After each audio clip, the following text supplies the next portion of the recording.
On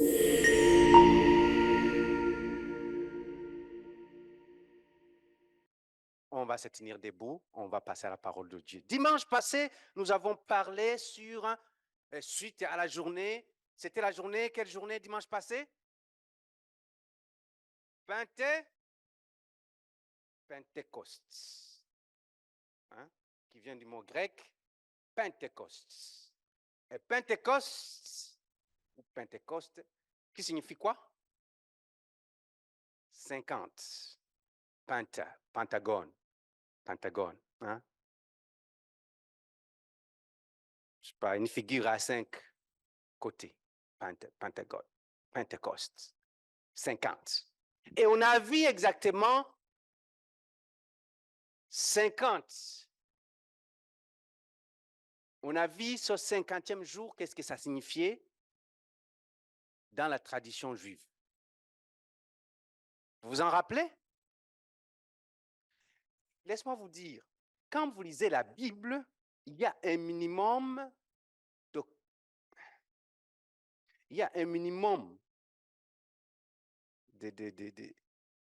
d'études bibliques que vous devez faire pour comprendre certaines choses.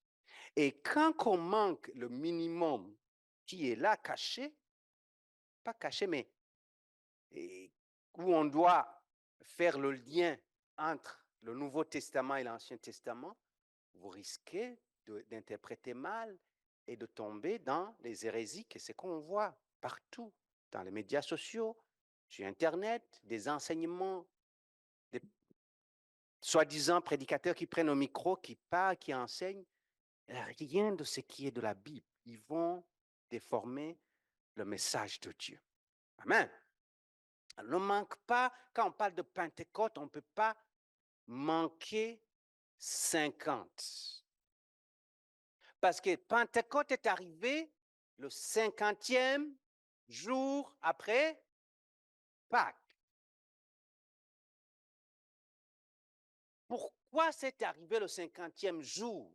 Ce n'est pas un hasard. C'est pas un hasard. C'est pas un hasard. C'est arrivé le 50e jour, on l'a vu la fois passée, parce que la période pascale, qu'on appelait la période des semaines, c'était 7 semaines. Okay.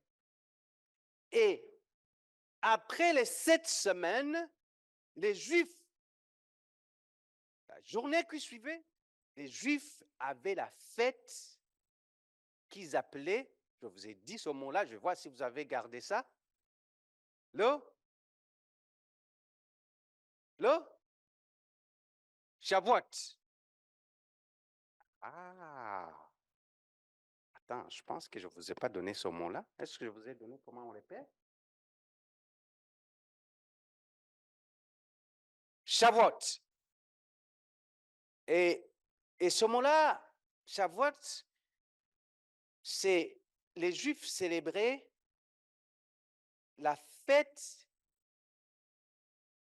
de la moisson qui commençait, de la récolte du blé, et aussi la fête du don.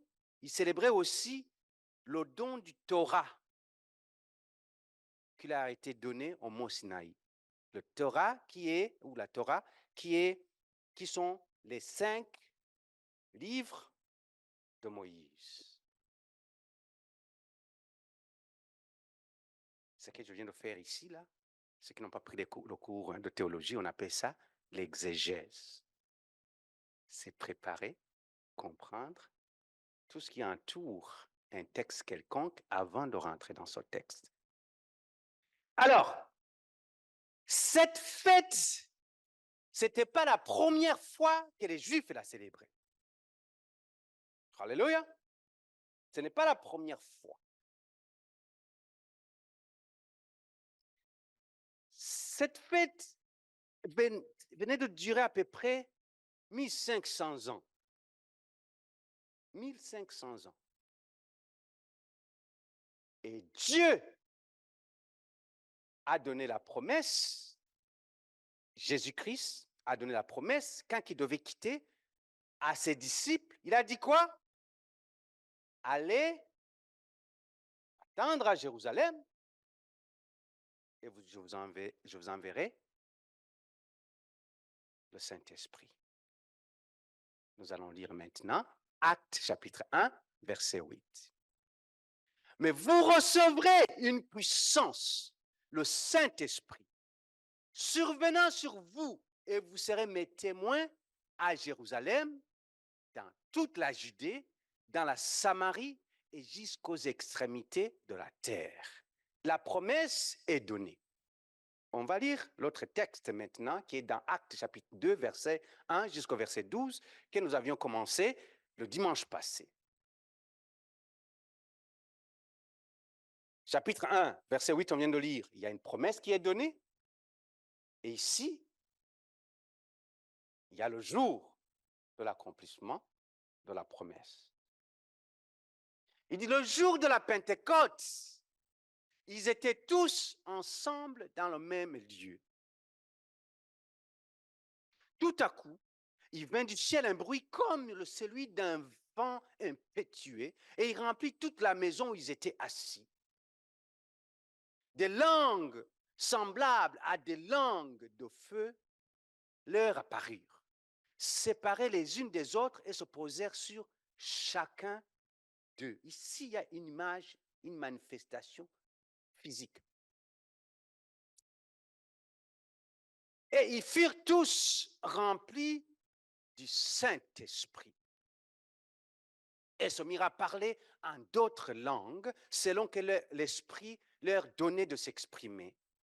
Verset 5. Or, il y avait en ce jour à Jérusalem des Juifs hommes pieux de toutes les nations qui sont sous le ciel.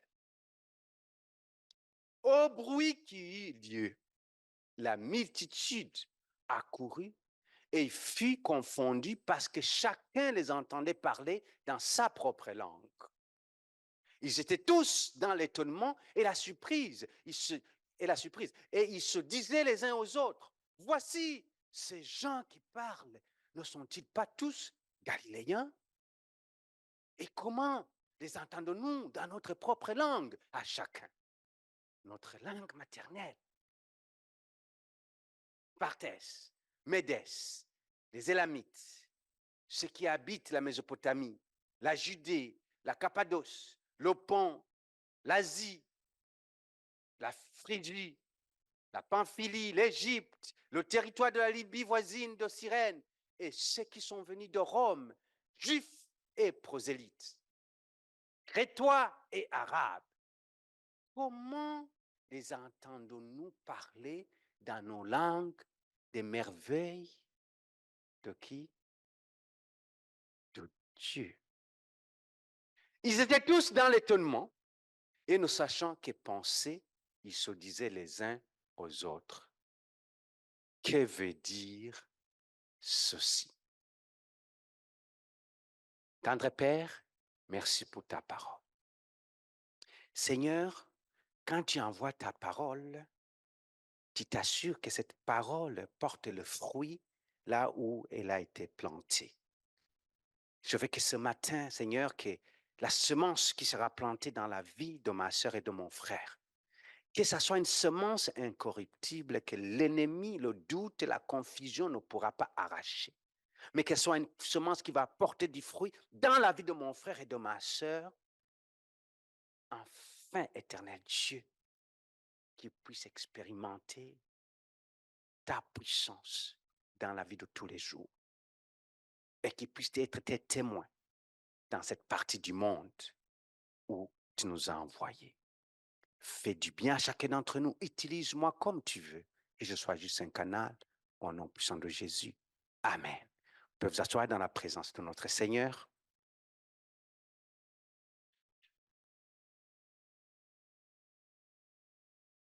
Dimanche passé, je vous ai parlé, je vous ai dit que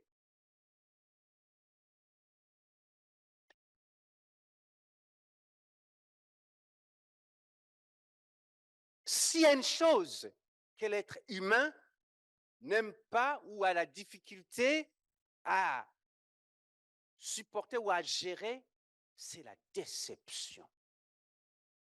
C'est la déception. La déception est le plus grand combat de certains d'entre nous. Je vous ai partagé mon témoignage, comment j'ai un problème quand je vais à l'hôtel et que j'ai réservé, que j'arrive là, qu'on me dit qu'ils ont perdu ma réservation. Comment des fois, ça peut être difficile pour moi. Il y en a qui ont ri. J'espère que vous n'avez pas d'autres situations quelque part dans d'autres choses. Vous n'en avez pas. Mais votre voisin à côté, celui qui est à côté de toi, qui est toi-même, celui-là, il a un problème. Celui-là, il a un problème. Il a un problème de gérer une frustration. Quelqu'un dit, aide-moi Seigneur. Parce que la frustration, c'est souvent accompagné par des attentes qui ne sont pas réalisées comme on le veut ou on l'espère. Quelqu'un te fait une promesse, tu lui prêtes $500, il te dit, je vais te donner $500 le mois prochain, le 25 juin. Le 25 juin arrive, la personne ne t'appelle pas, la personne ne te parle pas, la personne ne fait rien, tu attends, rien du tout. Le 26 arrive, le 30 juin arrive. À ce moment, tu commences à te sentir mal à l'aise de parler avec cette personne-là. La déception commence à rentrer doucement, la frustration.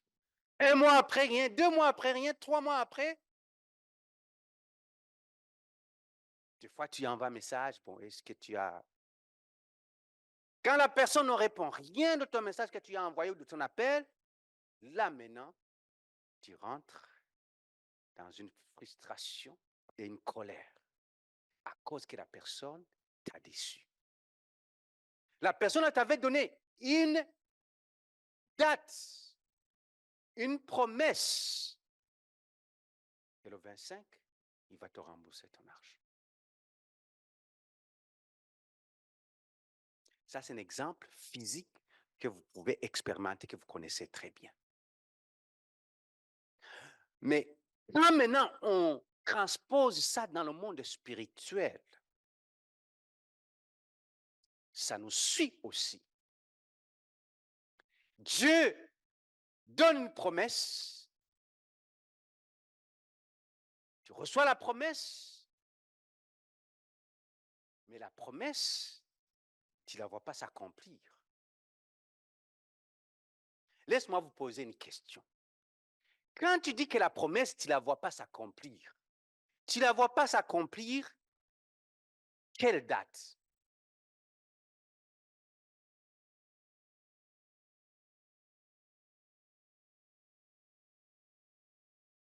Donne-moi cette date où tu ne vois pas la promesse s'accomplir qui t'a été donnée par Dieu.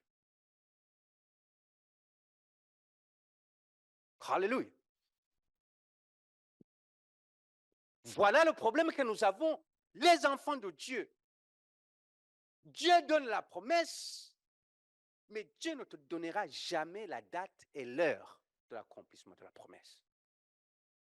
Oh non, non, non, c'est trop calme parce que, non, parce que je vous parle de quelque chose qui est très difficile à gérer. Je sais, beaucoup d'entre vous, vous êtes dans une frustration spirituelle que vous vous êtes infligée et Dieu n'est pas dedans.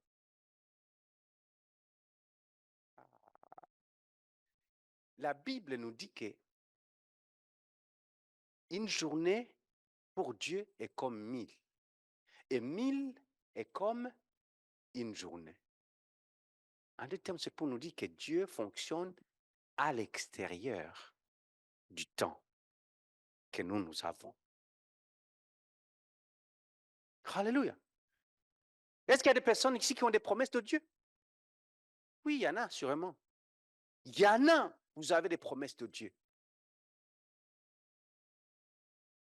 Mais à partir du moment où tu as la promesse de Dieu et au moment où ça va se réaliser, ça peut être un moment très difficile. Un moment qui peut faire que tu perds même la foi.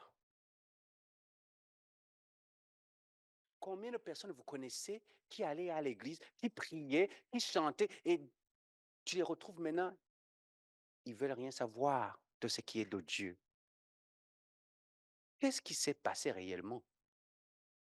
C'est eux qui parlaient de l'amour de Jésus, comment Jésus les aime, comment Dieu les aime. Mais où est-ce qu'est parti cet amour de Dieu? Est-ce que Dieu change? Non. Où est parti alors cet amour qu'ils témoignaient, qu'ils expérimentaient? Ah, je vais aller un peu plus loin. Vous savez, Dieu va te oindre, Dieu oint l'Église pour sauver les perdus. Ça, écrivez-le. Dieu va te oindre pour les perdus.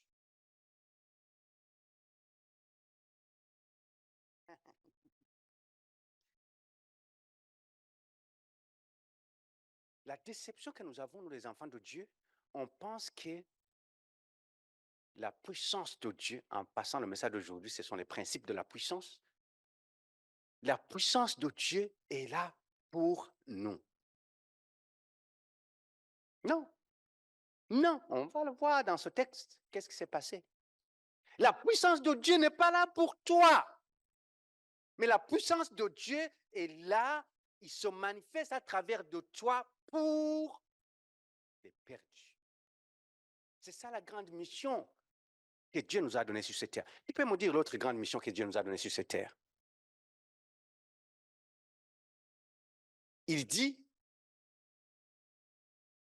la dernière chose qu'il nous a dit, il a dit, allez, faites des disciples. C'est ça la mission. Dieu ne nous a jamais laissé une mission. Allez, sois mannequin. Allez et 500 000 $ dans ton compte. Allez et sois la personne qui a le plus de likes sur, je ne sais pas où, de suivi sur Instagram. Dieu ne nous a jamais donné cette mission-là. Jamais. Ça, ce sont des missions que nous-mêmes, nous nous donnons.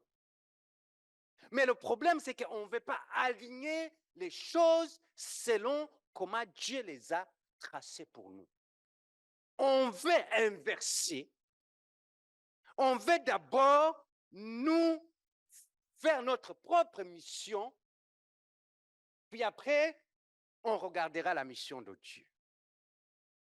Mais c'est l'inverse. Tu dois d'abord savoir faire la mission de Dieu, puis après, toutes ces choses te seront données par-dessus.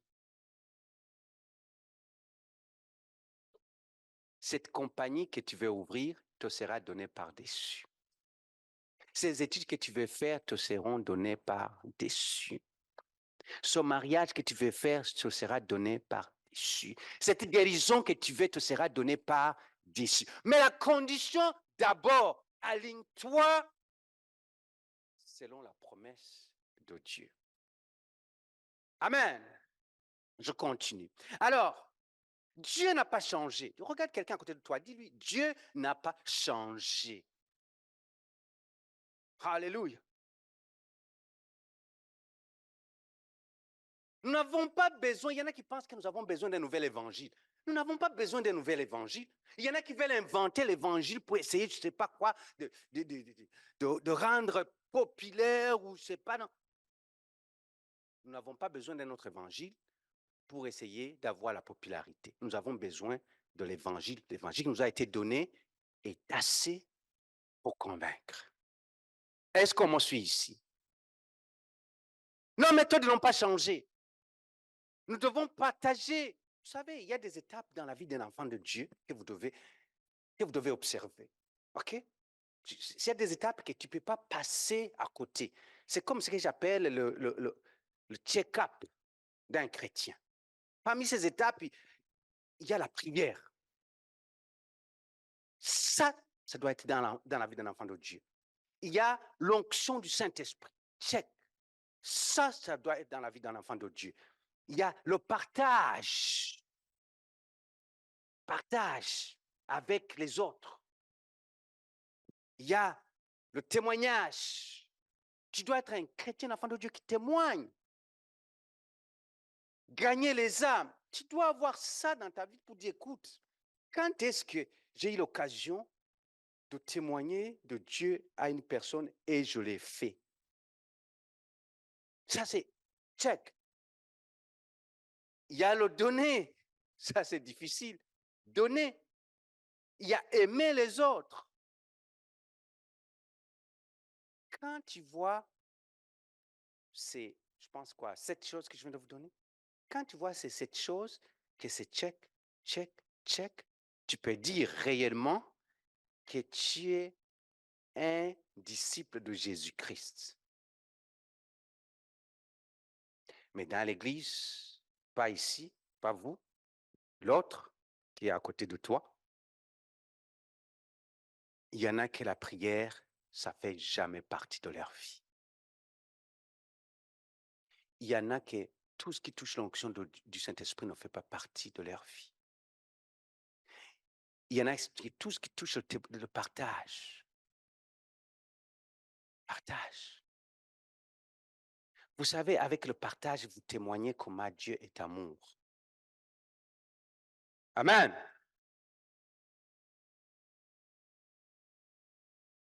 Le témoignage. Combien ici Dieu a déjà fait des choses, mais vous n'avez jamais témoigné à quelqu'un? Est-ce qu'il y a quelqu'un ici qui n'a jamais vu la main de Dieu dans sa vie? As-tu déjà témoigné de ça à quelqu'un pour l'encourager? Vous gardez ça pour vous, n'est-ce pas? Quand je vous regarde ici, je vois juste, c'est tout un témoignage ici, tout le monde, de comment vous êtes arrivé ici dans ce pays. Alléluia, Amen, Amen, Amen, Alléluia, Amen, Amen. C'est parce que vous ne voulez pas le témoigner et le dire pour qu'on puisse entendre exactement comment ça a été une histoire assez... mais c'est un témoignage. C'est un témoignage. Je sais que vous avez un témoignage, je sais. Armand, je sais que c'est un témoignage. Comment tu es arrivé ici? Je sais. Je sais. C'est un témoignage. Maman passe, je sais que c'est un témoignage. Comment tu es arrivé ici? Alléluia. C'est un témoignage. Bernard, je sais. Je sais que c'est un témoignage. Amen. C'est un témoignage. Si j'avais le pouvoir d'aller à l'immigration et sortir votre dossier d'immigration, je sais que le témoignage, je vais le lire, qui est là. Oh, tout le monde vient de regarder par terre. Oh, pasteur, non, non, non, non, non, non, non, non. On ne reviendrait pas ici à l'église si tu vois qu'est-ce qui a été écrit là dans le dossier. Oh, oh, oh. Mais c'est un témoignage. Est-ce que vous pensez que le témoignage, c'est toujours le témoignage qui est bien structuré, qui s'aligne avec la parole? Non, il y a des témoignages que vous avez. Dieu vous a fait grâce alors que ça ne s'alignait même pas avec la parole de Dieu. Mais c'est la preuve que Dieu vous aime pareil. Amen.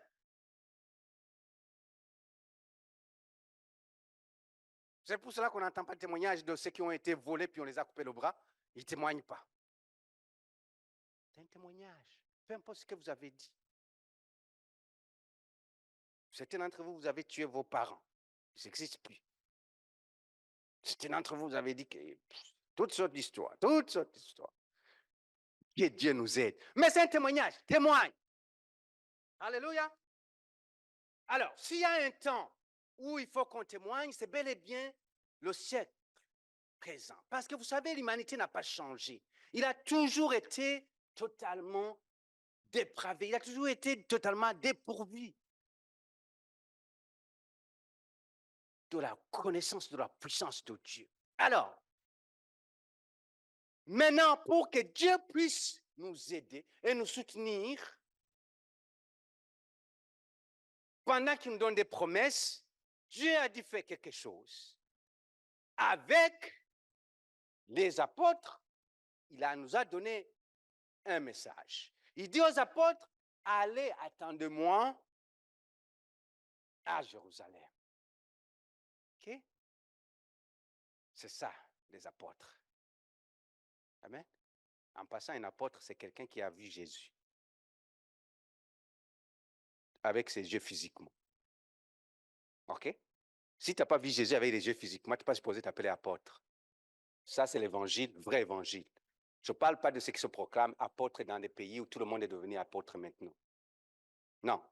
Bibliquement, c'est ça qui est marqué ici. Apôtre, il faut avoir vu Jésus. Voilà pourquoi Paul, la Bible nous dit, il est le seul apôtre. Après eux, il est le seul apôtre qui a été au ciel et qui est revenu, qui a vu Jésus. Voilà pourquoi Paul, il est apôtre. Mais tout le monde, je vois ce que j'ai enseigné l'évangile. Se rendu à 25 ans, je vois sur Internet, il s'appelle apôtre. J'ai dit, ah bon? Ce n'est pas mon message, ça. C'était juste pour vous donner un évangile qui est pur et non pas qui est mélangé parce qu'il y a trop de archi-apôtres, je ne sais pas. Il leur dit, attendez-moi et je vais vous donner une puissance. Ils vont là, ils ont attendu. Ils ont attendu combien de temps? Ils ont attendu combien de temps?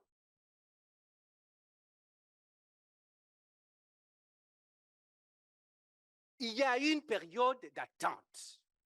Et cette période d'attente, au moment bien précis, la promesse est venue. La promesse est venue. Pourquoi Dieu n'a pas donné la promesse au 45e jour?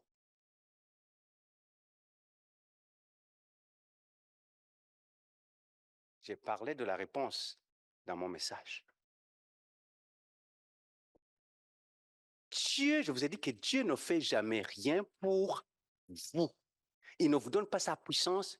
Excuse-moi, je n'ai pas dit qu'il ne fait jamais rien pour vous. Il ne vous donne pas sa puissance pour vous-même. Il vous donne sa puissance pour le témoignage et pour ceux qui sont perdus. Il a choisi le 50e jour, ce jour-là qu'ils ont appelé le jour de la Pentecôte. Pourquoi? Parce que ce jour-là, c'était le jour du Shavuot. Et là-bas, il y avait des milliers de personnes qui venaient à Jérusalem à ce moment-là pour célébrer cette fête des Juifs.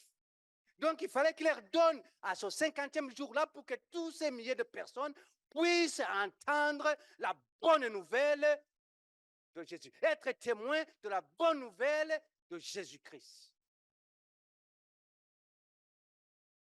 Voilà pourquoi la suite après, il y a eu, quand Pierre a prêché, parce qu'il y avait beaucoup de monde, il y a eu 3000 qui ont été sauvés, qui ont reçu la puissance.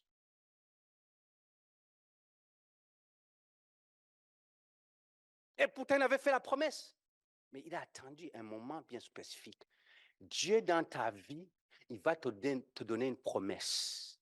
Mais Dieu, il va s'assurer que la promesse s'accomplisse en son temps pour sa cause et sa mission.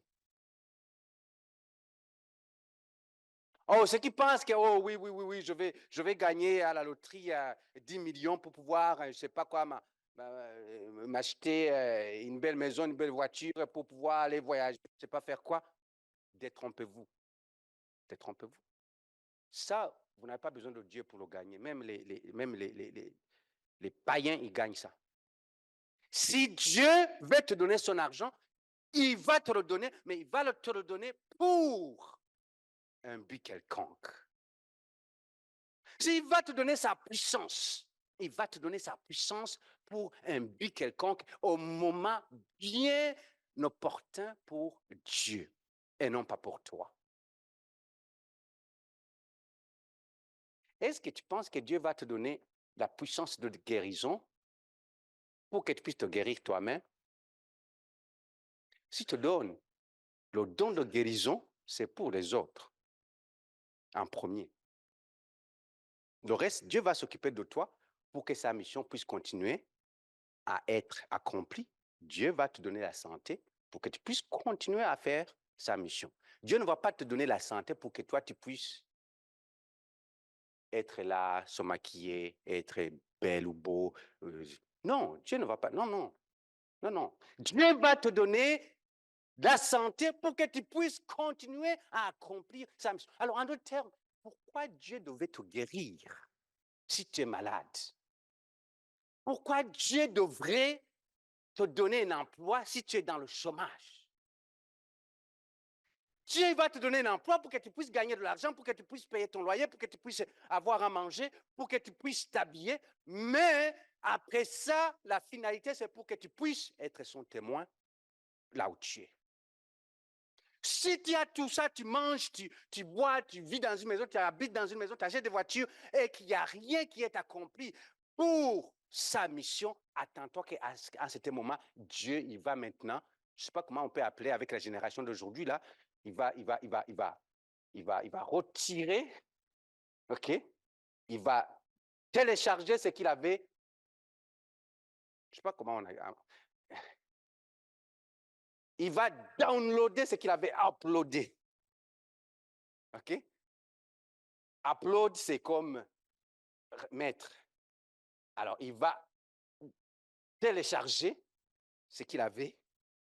Amen? Il va en d'autres termes le prendre, l'enlever de là. Dans la base de données, tu vas aller dans la base de données, il n'y a rien qui s'y trouve. Tout late. Pourquoi? Parce que tu n'es pas en train de fonctionner selon la mission de Dieu. Alors, qu'est-ce qui donne le Saint-Esprit?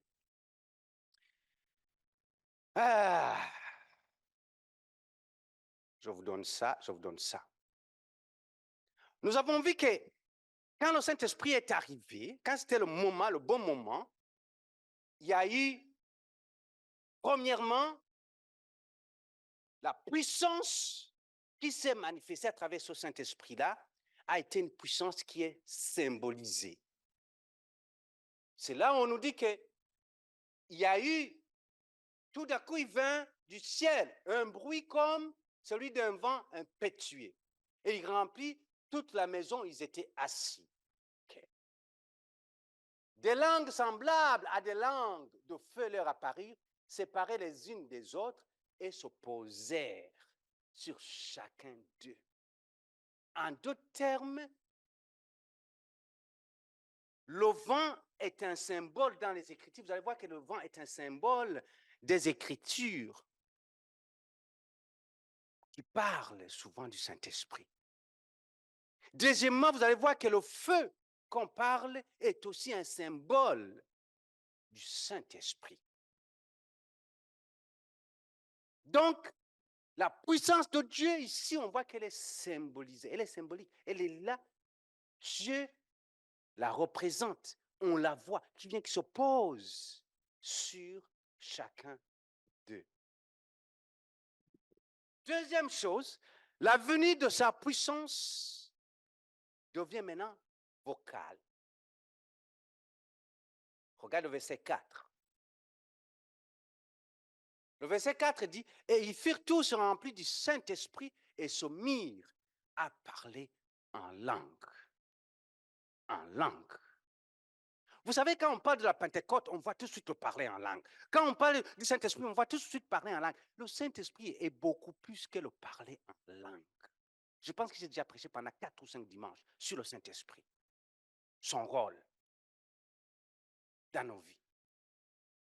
Ça, c'est le mensonge de manque d'enseignement biblique dans des églises, nos églises, de dire que chaque fois qu'on parle du Saint-Esprit, c'est juste voir le parler en langue. Non.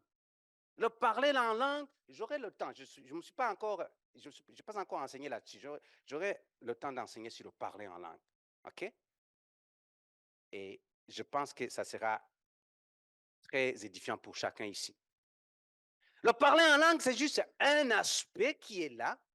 Mais on voit ici que dans tout ce qui s'est préparé, il y a eu d'abord le vent qui vient symboliser. Il y a eu d'abord des langues qui viennent comme le feu. Donc, on ne peut pas manquer cet aspect-là, puis tout de suite sauter sur le parler en langue. Le parler en langue est venu maintenant pour vocaliser ou exprimer la puissance, la venue de sa puissance. Alléluia. Mais avant ça, il y a quelque chose qui se passe. Voilà pourquoi notre parler en langue est des fois mis en question par ceux qui nous écoutent ou par ceux qui sont au milieu de nous. Parce qu'il doit y avoir quelque chose qui vienne avant que tu arrives à vocaliser cette puissance du Saint-Esprit. Le parler en... Je risque de déborder puis, si je commence à parler de ça. OK. On voit ici que maintenant, la venue de sa puissance s'actualise. Le miracle éternel de la Pentecôte, mes frères et sœurs, est que des hommes, des femmes, des enfants, des filles, des garçons ont été remplis du Saint-Esprit. Il y en a qui vont me demander, mais pasteur, on n'a pas entendu là-bas des hommes et des femmes qui ont parlé en langue. C'est là où il y a le problème. C'est parce que quand on parle du Saint-Esprit, vous voyez tout de suite le parler en langue. Quand on parle d'être rempli du Saint-Esprit, on voit tout de suite le parler en langue. Qu'est-ce qui s'est passé ici? On a dit que 3000 personnes ont fait quoi? Ont été convertis, ont reçu le Seigneur. Quand tu reçois le Seigneur, automatiquement, tu reçois son esprit. Point final. Tu ne dis pas que tu as le Saint-Esprit, l'Esprit est en toi parce que tu es en train de parler en langue. Non, ça c'est vocaliser.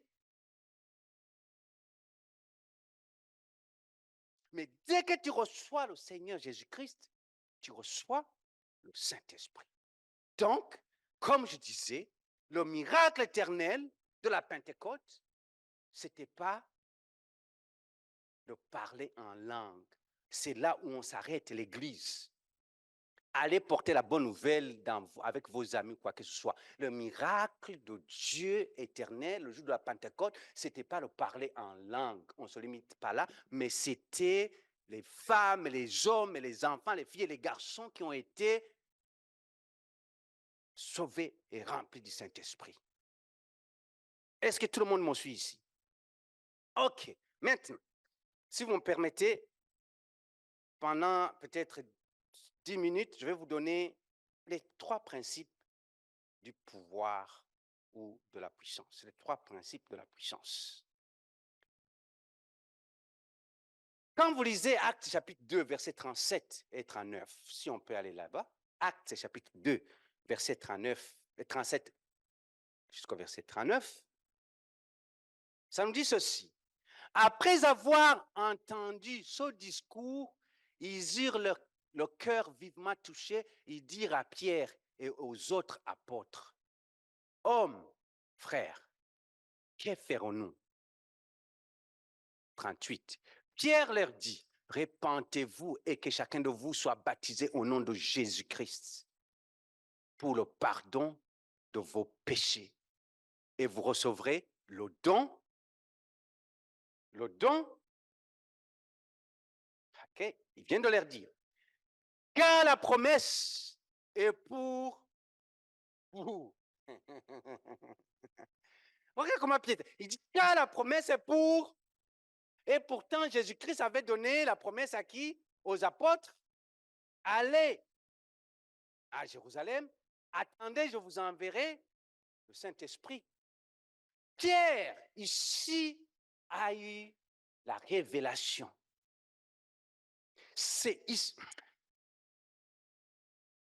Vous savez le problème que nous avons les chrétiens, si Dieu venait et te donnait une promesse, toi, le problème est que tu vas maintenant commencer à t'enorgueillir que c'est juste toi, que ce n'est pas pour les autres, c'est moi. Tu vas te l'approprier.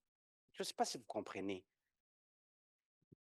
Est-ce que, comment je peux l'expliquer? Il donne une promesse aux apôtres. Et voilà que la promesse s'accomplisse. Mais Pierre ne s'en approprie pas. Il dit non, cette promesse n'est pas pour nous, n'est pas pour moi. La promesse est pour vous, pour vos enfants et pour tous ceux qui sont en loin et aussi grand nombre que le Seigneur, notre Dieu, les appellera.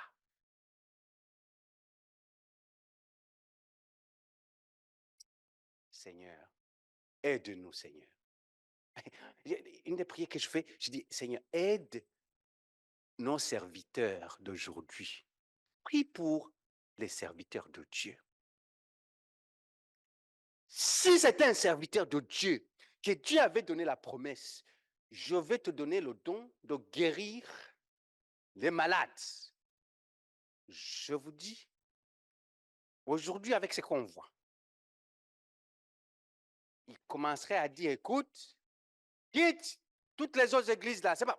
Moi ici, dans mon église, c'est là où il y a la puissance de Dieu, c'est là où il y a l'onction de Dieu, c'est là où il y a la paix, c'est la vraie église, c'est ici. Comment tu vas rester là-bas? Est-ce que là-bas tu es guéri? Est-ce que là-bas, c'est ici que ça se passe? Nous sommes devenus des serviteurs de Dieu, excuse-moi du terme, nous sommes venus des ventriloques. On parle pour notre ventre. Ah oui, serviteurs de Dieu, nous sommes devenus des ventriloques. On parle pour notre ventre.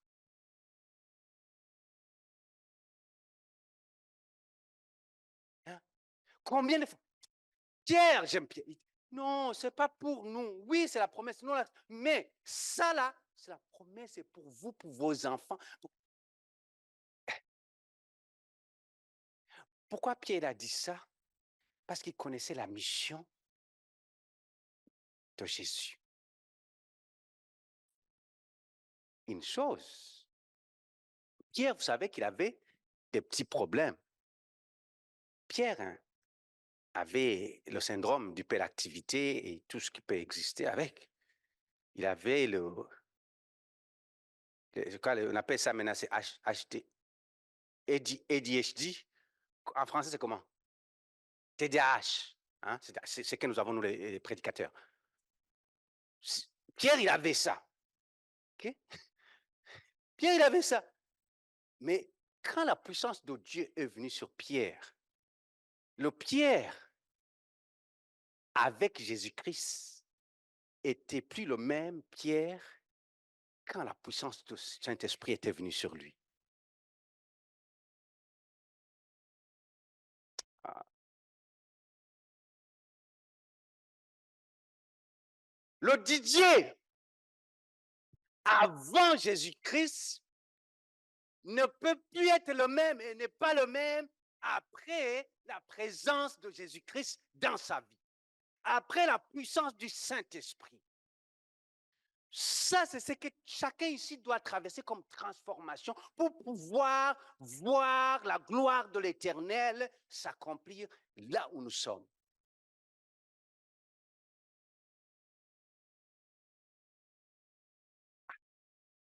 OK. Les trois principes de la puissance. Principe numéro 1, le Saint-Esprit est une promesse à recevoir. Nous l'avons vu dans le texte ici que nous sommes en train de lire. Ça, c'est le point numéro 1. Je veux que vous puissiez l'écrire.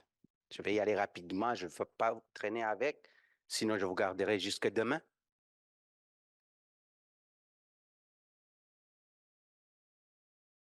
Le Saint-Esprit, on vient de voir ici qu'il est déjà venu le jour de la Pentecôte. Donc, nous n'avons plus besoin de tarder pour lui, nous n'avons plus besoin de prier pour lui. Il a déjà été envoyé. Ça, on est d'accord tout le monde. Alors, qu'est-ce qui reste? Il reste à le recevoir. Et après, le laisser agir pour l'accomplissement de la gloire de Dieu. Et c'est là où nous sommes bloqués la plupart des chrétiens. On ne veut pas laisser le Saint-Esprit agir pour l'accomplissement de la promesse de Dieu.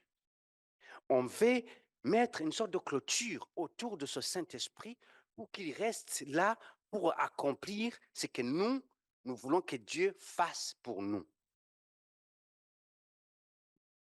Sauf que ce que tu veux que Dieu fasse pour toi, ce n'est pas ce que Dieu veut faire. Alors là, on bloque maintenant le Saint-Esprit. Voilà pourquoi la Bible dit n'attristez pas le Saint-Esprit. Dès qu'on fait ça, on attriste le Saint-Esprit. Ok. Je reviendrai une autre fois. Le Saint-Esprit, on peut prêcher pendant 2 mois là-dessus. Le Saint-Esprit témoigne avec notre esprit que nous sommes nés de nouveau. Ça, on le voit, on le sait, je l'ai déjà parlé. Alors, ceci n'est pas basé sur des sentiments émotionnels. Écrivez ça. Ce n'est pas basé sur des sentiments émotionnels. Avez-vous déjà entendu des chrétiens des fois qui vous disent « Ah, on dit que je ne me sens pas sauvé. Je ne me sens pas sauvé. » On dit que... Comment ça, tu ne te sens pas sauvé? C'est être sauvé, il n'y a rien d'émotionnel. C'est une décision que tu prends et tu fais le Seigneur Jésus-Christ, le Seigneur de ta vie. Point final, et le Saint-Esprit vient, il s'installe.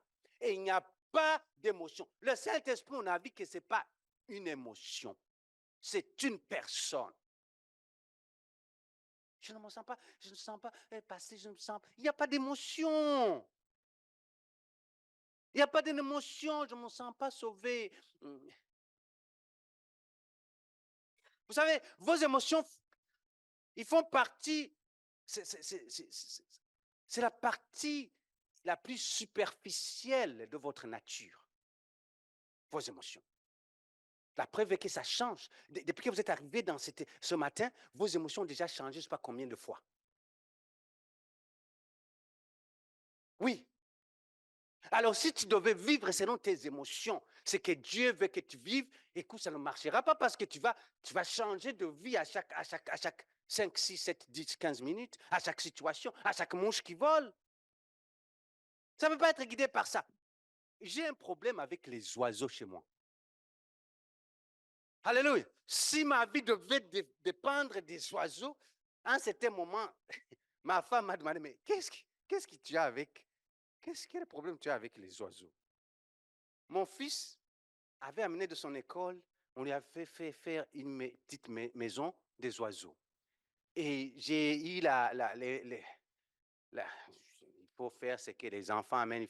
J'ai été dehors quelque part à côté, chez nous, sur un poteau, j'ai vissé cette petite maison-là. Et je ne les ai pas appelés, ils se sont invités les oiseaux tout de suite. Je ne sais pas comment ils ont su que c'était pour eux. Ils se sont invités tout de suite. Et ça faisait des années que j'endure ça parce qu'ils viennent là, puis ils commencent à créer des chicanes, puis ça crie, puis ça m'énerve. J'étais à la maison, ma femme me voit là, je me lève, j'étais assis au salon, je me lève, je vais prendre un marteau, je vais prendre ma drill électrique, je sors dehors, je prends la maison, je la dévisse, je la prends, je la mets, c'était en plein hiver. Avant qu'ils commencent à venir, c'est en hiver, ils sont partis, je la mène, je la cache. Ma femme me regarde et dit, mais tu as un problème? Tu as un problème jusqu'à ce point-là avec les oiseaux? Parce que j'étais dans un moment où je voulais du calme, les émotions me conduisaient à avoir du calme, et j'ai trouvé des voisins qui ne voulaient pas me donner du calme. Il fallait que je règle ce problème. C'est comme ça que nous sommes, la plupart d'entre nous. Nous avons ces choses qui viennent nous chercher, et si on devait fonctionner dans la présence de Dieu selon ces choses-là, on va rater la mission de Jésus-Christ. Il y en a ici qui s'absentent à l'église le dimanche. Pourquoi? Parce que ça ne les tente pas. My God, my God, my God. Comment on peut rater d'être dans la présence de Dieu parce que ça ne me tente pas? Émotion. La personne à côté de toi, dis-lui émotion. Non, pas la personne à côté de toi. Non, non, non, non. C'est la personne qui est toi-même. Dis émotion. Ça ne me tente pas d'aller à l'église aujourd'hui. Ce n'est pas une question d'être tenté. Ok. Deuxième point, si vous écrivez. Deuxième point, si vous écrivez. Non seulement j'ai dit que le Saint-Esprit, c'est une puissance à recevoir. Deuxièmement, c'est une puissance à libérer. Pierre, quand il a reçu, il n'est pas resté caché dans la chambre haute à s'enfermer. Qu'est-ce qu'il a dit? Maintenant, je sors. Je vais m'adresser à la multitude qui est à l'extérieur. Qu'est-ce que vous pensez? Est-ce que vous pouvez imaginer l'effort que ça a pris à Pierre? Des fois, nous lisons, nous voyons comme une histoire, mais vous ne vous imaginez pas l'effort que ça a pris à Pierre. Parce que Pierre avait fui quand on a voulu l'identifier comme celui qui était avec Jésus-Christ. Mais maintenant, il prend l'autorité, il sort dehors. Quand le Saint-Esprit vient sur toi, tu as l'autorité, amen, et c'est une puissance à être libérée. Et quand tu vas avec cette puissance, peu importe le mur qui est devant toi, peu importe les situations qui sont devant toi, ça doit se taire. Car nous ne combattons pas contre la chair et le sang.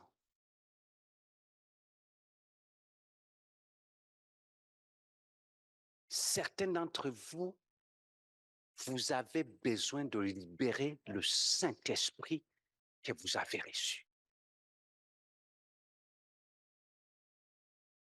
C'est quoi la peur qui vous garde prisonnière? Je ne suis pas capable. Je ne peux pas le faire. Ils vont se moquer de moi. Et si je n'échoue pas? Et si ça ne fonctionne pas? On va se tenir debout. On va se tenir debout.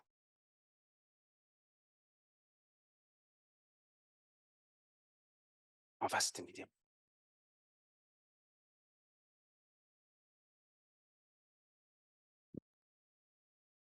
Par la puissance de Jésus, de l'Esprit, nous voyons que Simon-Pierre qui avait eu peur de l'arrestation, du procès de Jésus, lui-même s'est transformé et s'est adressé aux foules rassemblées à Jérusalem.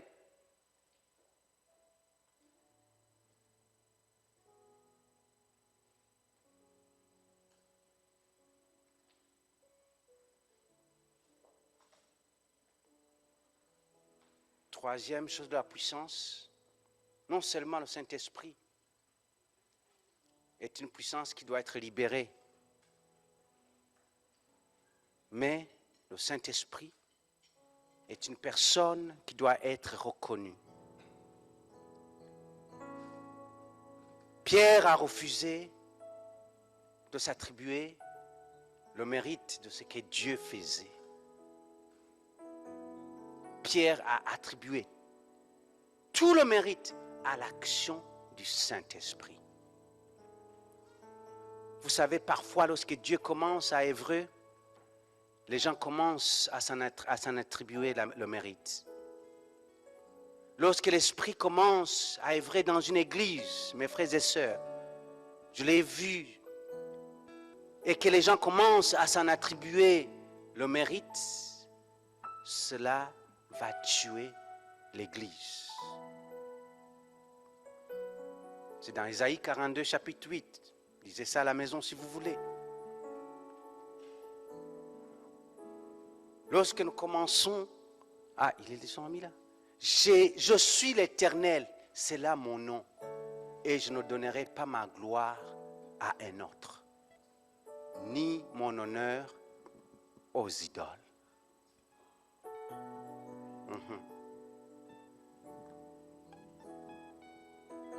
Vous savez,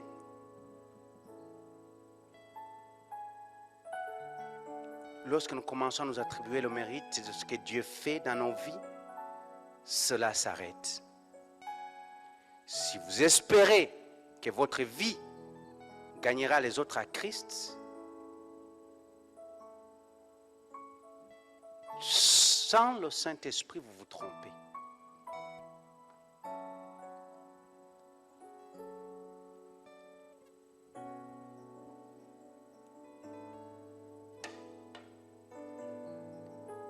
quand Pierre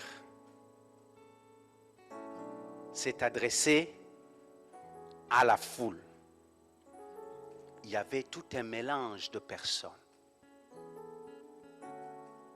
Les 3000 qui ont reçu le Seigneur, c'était toutes les nationalités.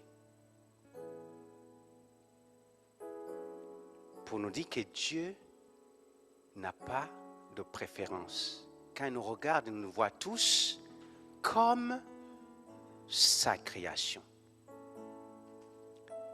Certains d'entre vous, vous jugez de ce que Dieu est capable de faire avec vous selon d'où vous venez, selon votre niveau d'éducation, selon la famille dans laquelle vous appartenez, vous vous jugez selon les échecs que vous avez eus dans la vie, vous vous jugez selon les réussites que vous avez vues dans la vie. Non! Non! Il dit, je suis l'Éternel, c'est là mon nom et je ne donnerai pas ma gloire à un autre. Ici qui veut voir la gloire de Dieu se manifester dans sa vie. Là où tu es, il y a une condition que tu dois remplir. Tu dois t'assurer que tu as reçu le Seigneur Jésus-Christ comme Seigneur et Sauveur. À ce moment-là, le Saint-Esprit vient dans ta vie. Et après, maintenant, tu dois être prêt ou prête à libérer ce Saint-Esprit-là. Où est-ce que je m'en vais? Je vais vous donner un défi ici. Je veux que vous puissiez commencer maintenant. Quand vous rencontrez une situation quelconque, commence à déclarer les oracles de l'Éternel. Beaucoup d'entre vous, vous vous êtes minimisés. Je veux que commence à... Dieu dit, mais moi je la sorte à l'épreuve. Je veux que si tu rencontres quelqu'un qui vient de se faire mal au genou, dis, est-ce que je peux prier pour ton genou? Je veux que vous puissiez mettre ça. Je suis très sérieux ici. Je suis vraiment très bien. Tu lui dis, est-ce que je peux prier pour ton genou? Si quelqu'un te dit qu'il a mal à la tête, je ne sais pas quoi, tu dis, est-ce que je peux prier pour toi? Si tu arrives, il y a quelqu'un qui vit une situation quelconque qui te dit, tu entends des situations, tu dis, est-ce que je peux prier pour cette situation-là? Je vous lance un défi de commencer à le faire.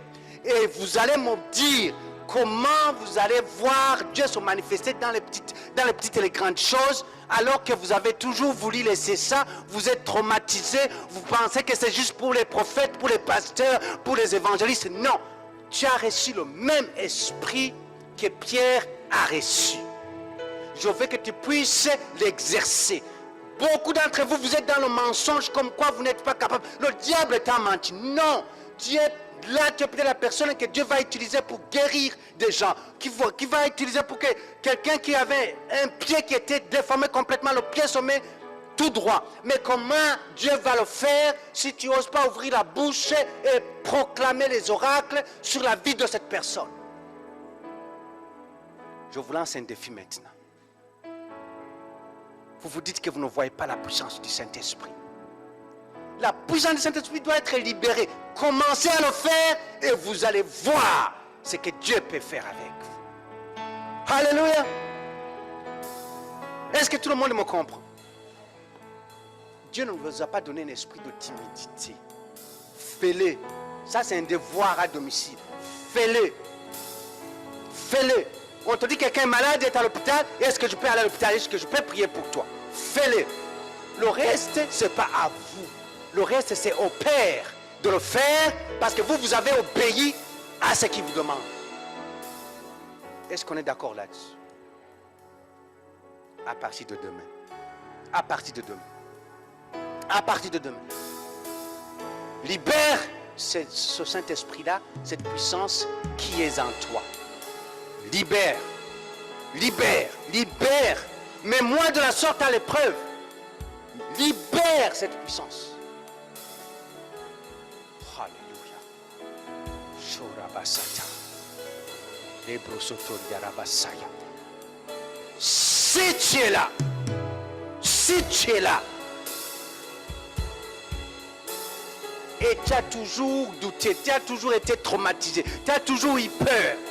Je vais briser cette peur, ce traumatisme, afin qu'à partir de demain, tu sois libéré comme Pierre et que tu puisses proclamer les oracles sur ton chemin, là où tu vas passer, peu importe la situation, que tu puisses avoir la détermination de proclamer les oracles de l'Éternel. Au nom puissant de Jésus. Tendre Père, je me tiens debout, je me tiens à la brèche. Je viens prier, briser cet esprit éternel, Dieu, d'infériorité dans la vie de quelqu'un ici.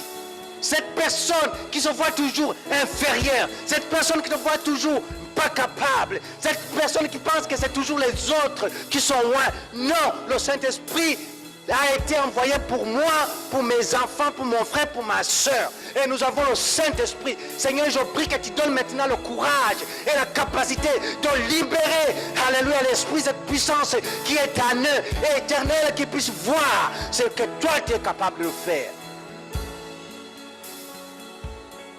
Nous avons, Seigneur, voulu trop garder le Saint-Esprit caché pour nous-mêmes.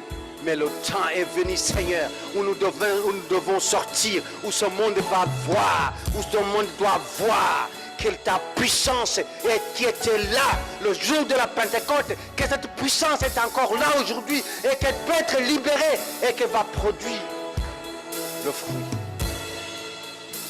Au nom de Jésus-Christ. Au nom de Jésus-Christ. Merci Seigneur. Merci Seigneur. Merci Jésus. Merci Jésus. Merci Jésus. Quand vous allez sortir et que vous allez commencer à faire ce que je vous demande de faire, 3 choses que vous allez voir, et j'aimerais que vous puissiez vous en souvenir, que ça ne vous trouble pas. La première chose, c'est qu'il va y avoir de l'étonnement. Les gens vont être étonnés. Deuxième chose qui va arriver, il va y avoir ceux-là qui vont se moquer. Il y en a qui vont se moquer. La troisième chose qui va arriver, il va y avoir maintenant ce que je peux appeler un accusé de réception, où certains ils vont reconnaître le Seigneur Jésus-Christ comme le Seigneur qui sauve, qui a la puissance. Où certains ils vont vous témoigner comment vous avez prié pour eux et voici comment la situation s'est débloquée. Il va y avoir ces 3 étapes-là. Ne sois pas intimidé par aucune de ces étapes parce que c'est le cheminement. Tout le monde les mains levées. Père Céleste, tu es celui qui nous a choisis. Et c'est lui qui nous a donné cette promesse de cette puissance. Nous voulons quitter ces lieux avec une ferme assurance que nous l'avons, que nous avons cette puissance. Et quand nous allons quitter ici, Père, ma prière, Seigneur, est que personne ne puisse l'oublier. Que Seigneur, à partir de demain, éternel Dieu, puisse déclarer des oracles. Et que Seigneur puisse voir comment tu vas dévoiler, comment tu vas manifester ta puissance à travers d'eux-mêmes, Seigneur. Que chacun, Seigneur, cette semaine, ce mois-ci, il puisse avoir un témoignage de ta puissance dans sa vie. Bénis toute notre assemblée, ceux qui n'étaient pas ici, ceux qui sont loin en voyage, garde-les pendant les retours. Accompagne-nous au nom puissant de Jésus. Amen, amen, amen. Bon dimanche, que Dieu vous bénisse. Saluez-vous les uns les autres.